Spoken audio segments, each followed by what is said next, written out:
welcome to Coffee with Chairs and Friends. As I told you last week, we're starting an incredible series that's going to just be unfolding over the next couple of weeks that I've just called Real Life Conversations. And my prayer is that you are encouraged just by the conversation between us. That this week, we're specifically looking at marriage. And I want to encourage you. You might think, well, I'm not married. That's okay.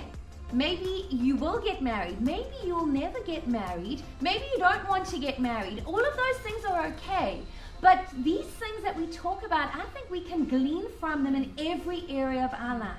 But we are specifically talking into marriage this morning. And so I want to encourage you to open your heart and say, God, speak to me. Speak into my marriage.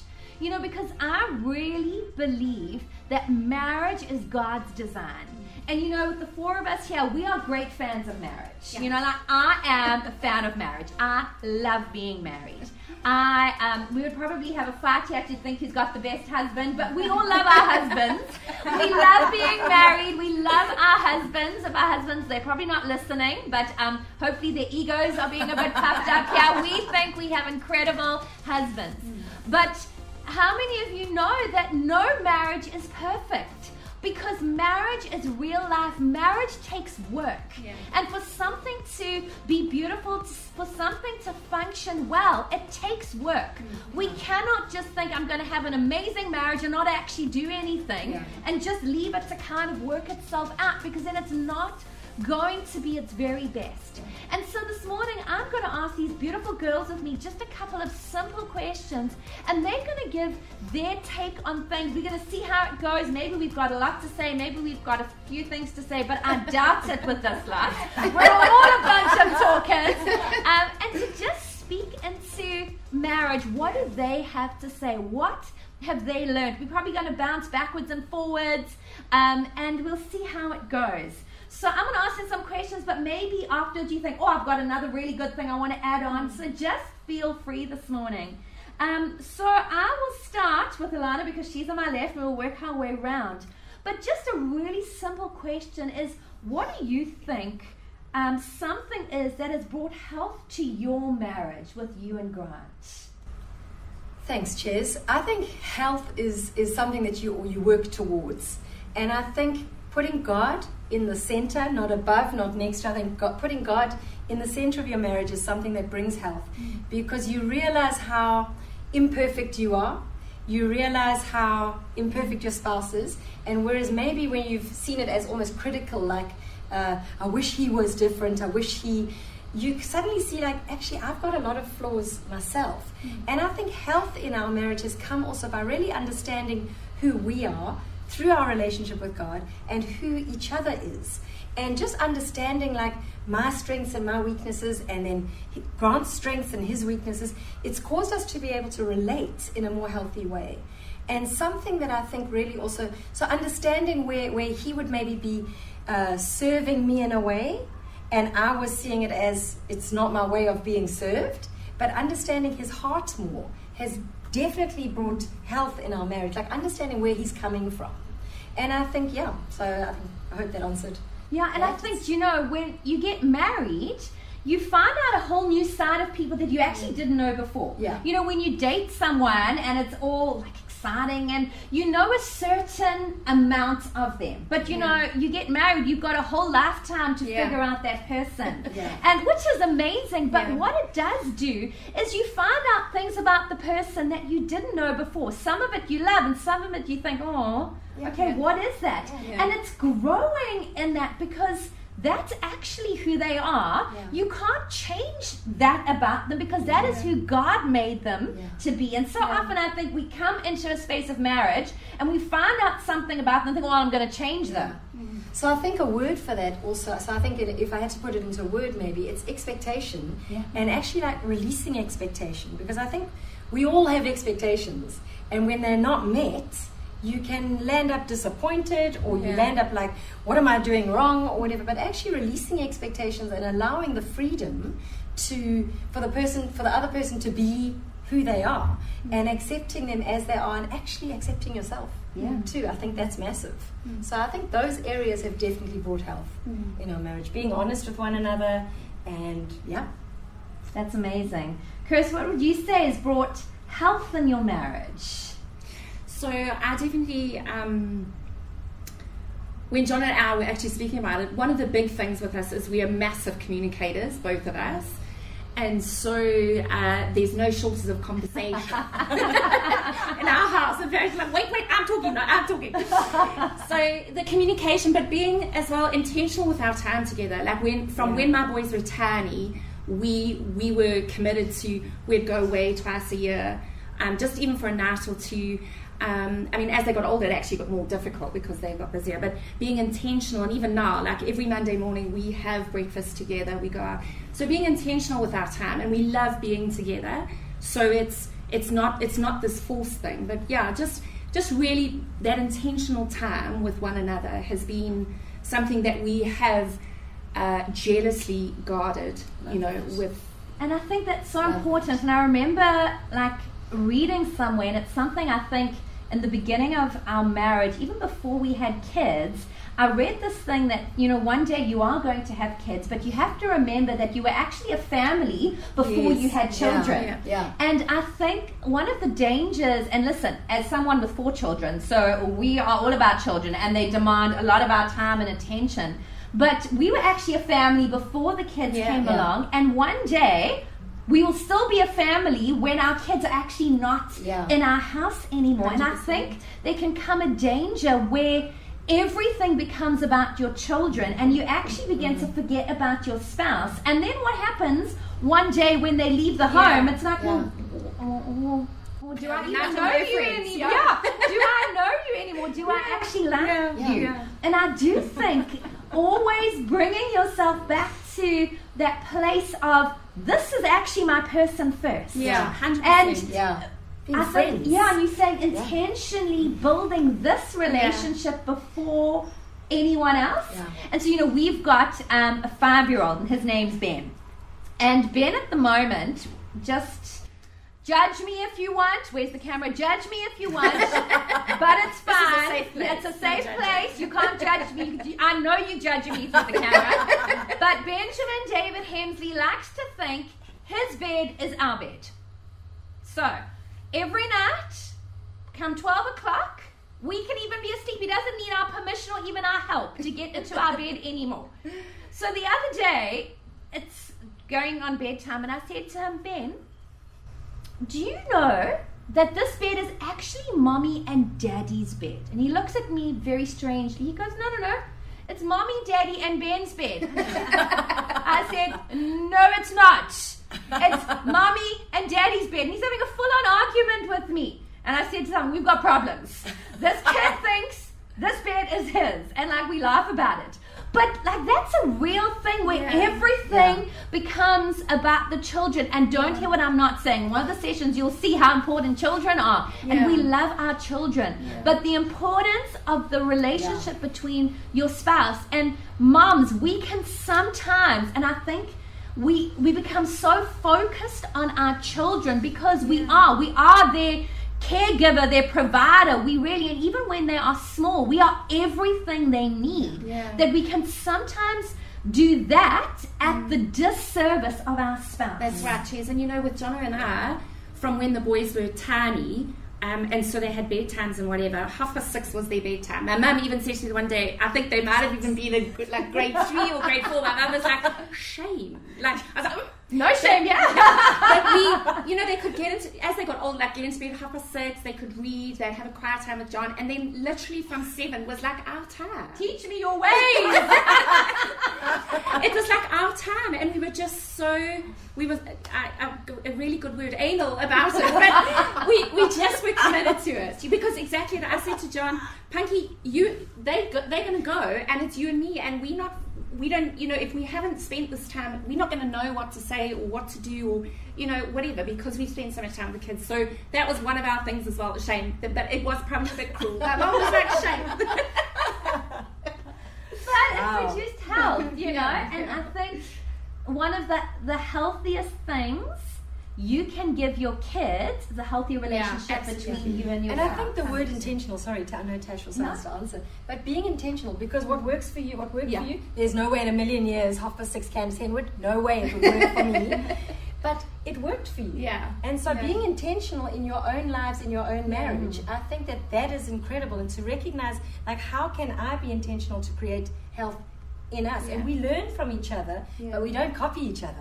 We learn from each other. Yeah, I just think it's the thing of making this relationship a priority. Absolutely. Like, for me, Simon needs to know he is my priority, even before my kids. And I know for some of you, women listening, that is actually hard for you to actually embrace. That my husband is a priority, and you think, no, I can't do that. But that is actually how God designed it. That He is my first priority, and then my children are. And it's okay. Your children will thrive. They will see what health is.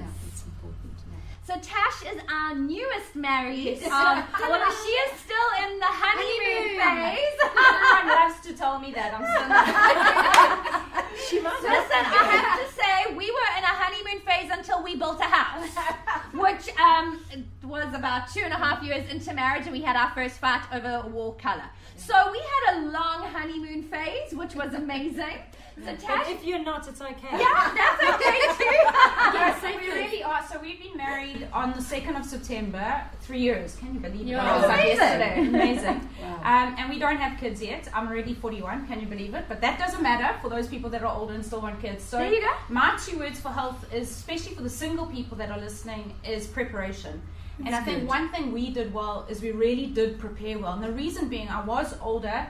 I'd been exposed to a lot of people who'd been married and then going through divorces, and I really tried my best to learn from their mistakes. I didn't want to just think, oh, I'll never go through a divorce, because I don't think anyone's above it. So what I did is I approached it, okay, what caused this marriage to break down? And I had a number of friends and family members around me, and can I ensure that I deal with those very issues in our relationship? So our dating season wasn't a big romantic out the movies. We always joke how dating was the hardest part of our relationship. Engagement got easier, and then marriage has been an absolute breeze for us. But we really did put a lot of effort into preparation. So just firstly, to encourage the single people out there, that when you date someone, I always thought I'd be that person, because I was older, get married, and I'd meet someone and get married 3 months later, and I was going to be in a rush, and then I'll have kids almost immediately. And the completely opposite has happened. We dated for ages. We broke up once or twice for not more than 24 hours. Ups and downs. But one thing we did well when we were preparing, when we were going through issues, I would say,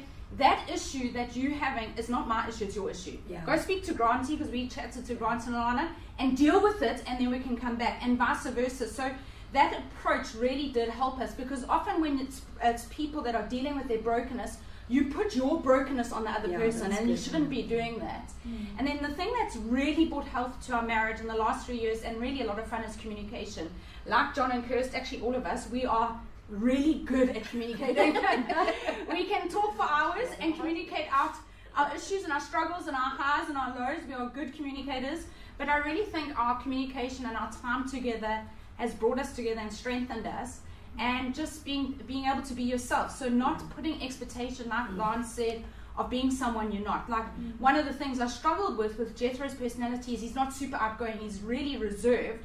And my family background, like anyone who's been reserved, has always been boxed as unfriendly. And I had to get past that mindset in my brain of, he's not unfriendly, he's actually just really shy. But I thought because he studied drama and he's out there and he knows everyone, and I just thought sometimes he'd be rude. And then that was something we had to deal with, like you putting on me to be someone I'm not. And my family is massive, so we go to family functions and everyone talks, and if you don't talk loud enough, they walk away in the middle of conversations. And then his family, it's his mom, his dad, and him. And like everyone actually listens to each other. Wow.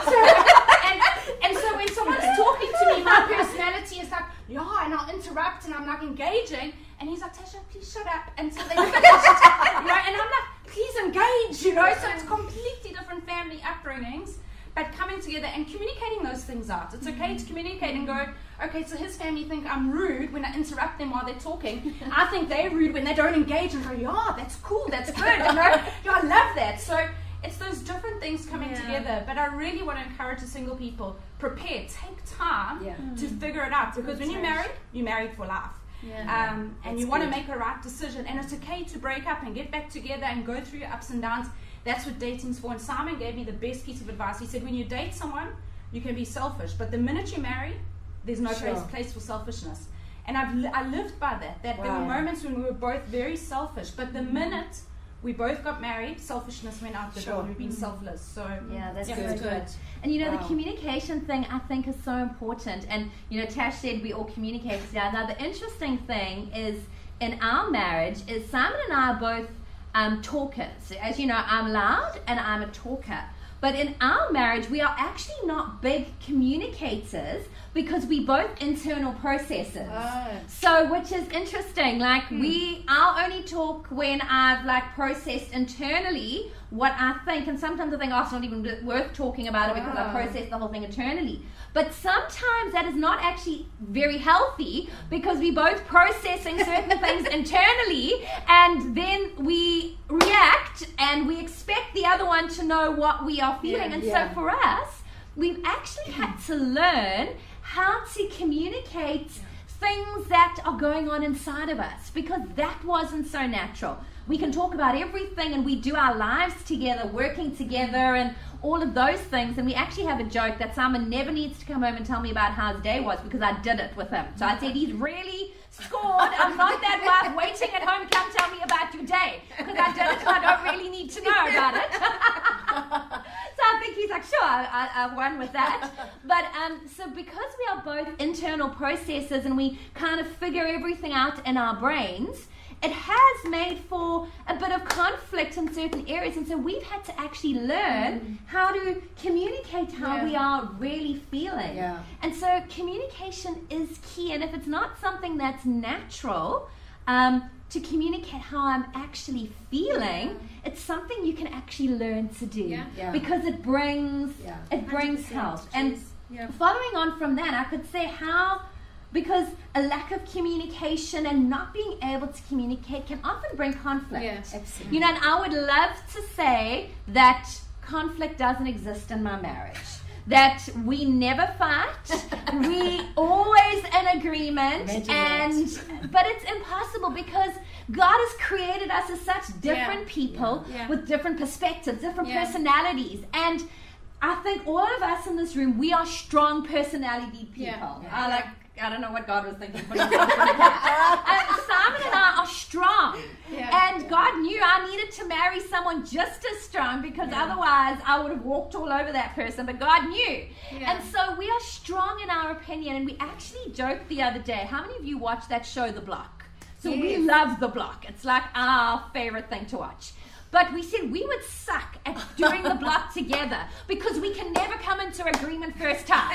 Like, what are we going to do here? Oh my gosh, it's like headbutt.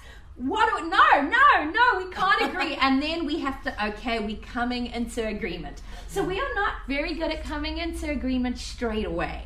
So we've had to learn the art of coming into agreement and finding a place of, agreement. And it's something we really value, but that does mean there is conflict at times in our marriage. And the thing is, conflict doesn't mean shouting. Simon and I are not shouters.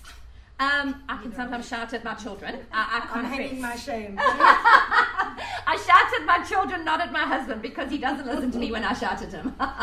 But so conflict can have many different ways, shapes, and forms. But conflict happens. And so how would you say, what is your approach to conflict? What is prevented conflict? What helps solve conflict? How do you navigate conflict?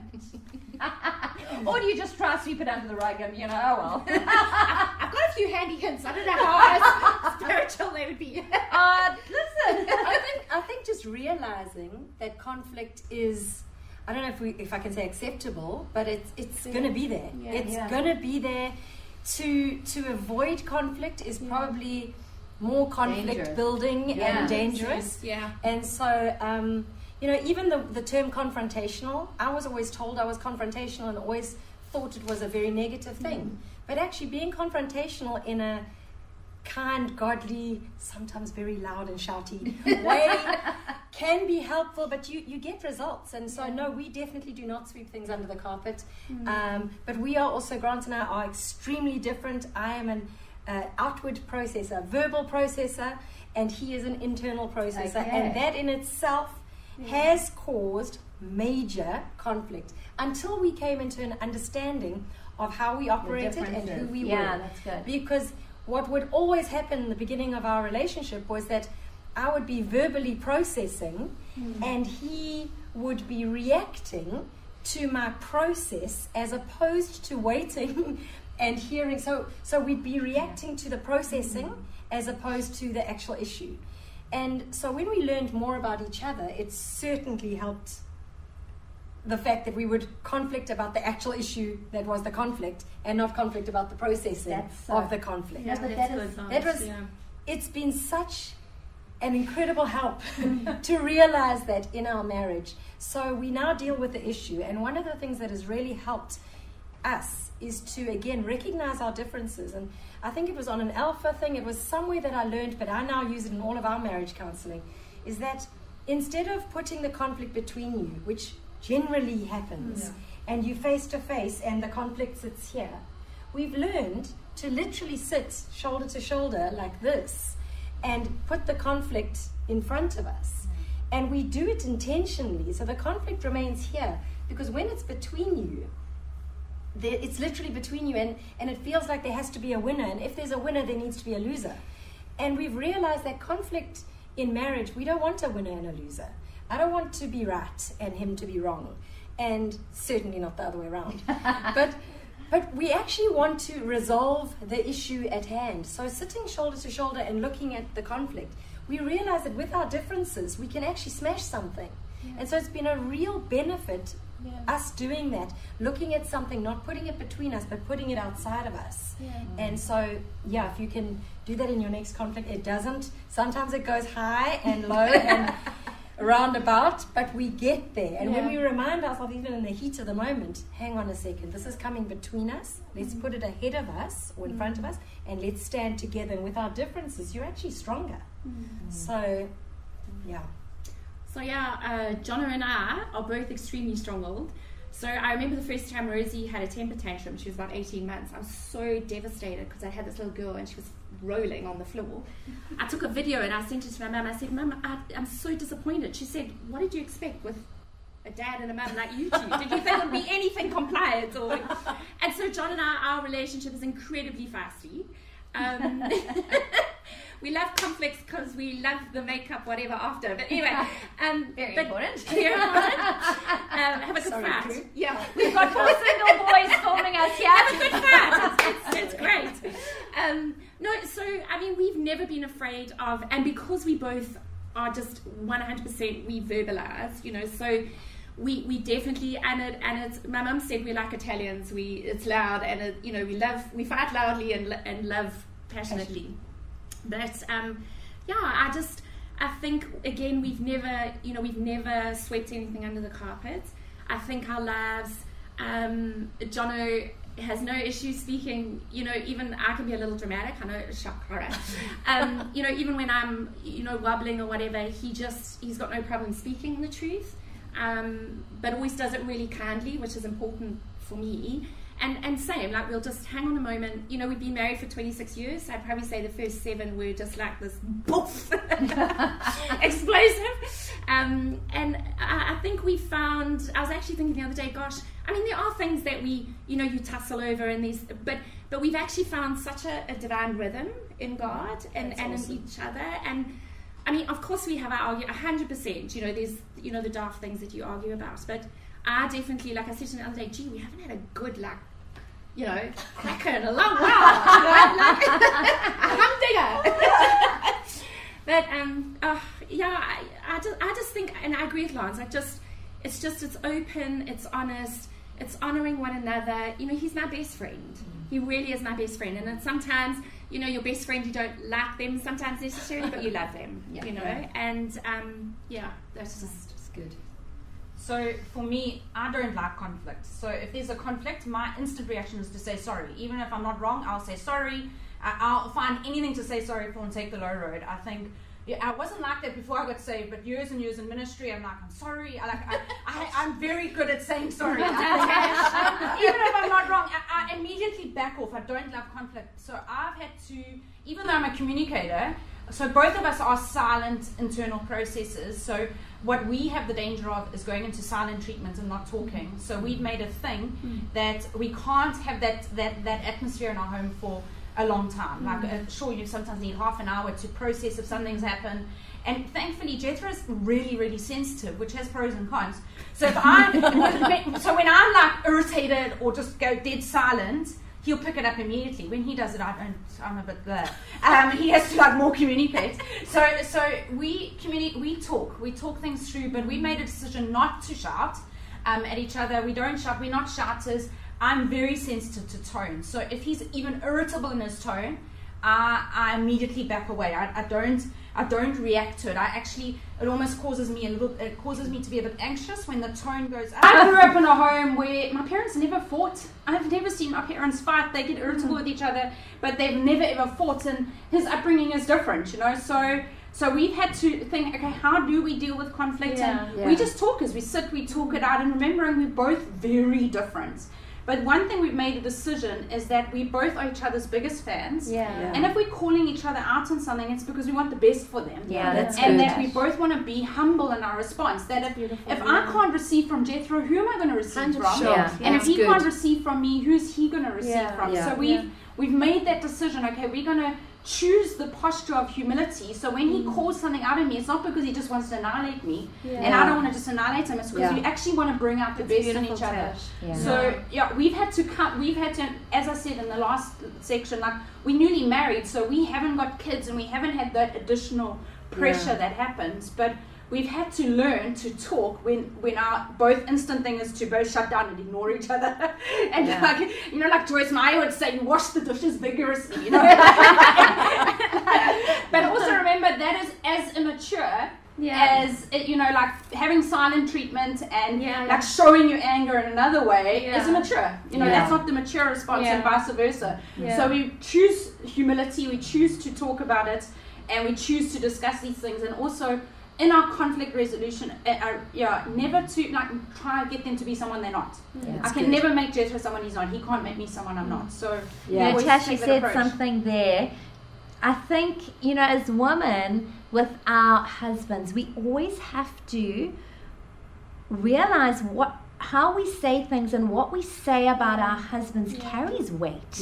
And so often in anger we can say things that we might regret later. And it's such a dangerous thing. And I was also, once again, I'm talking about The Block a lot because we've just watched the series, and there was this particular couple, and this woman kept on speaking to her husband in the most horrific way.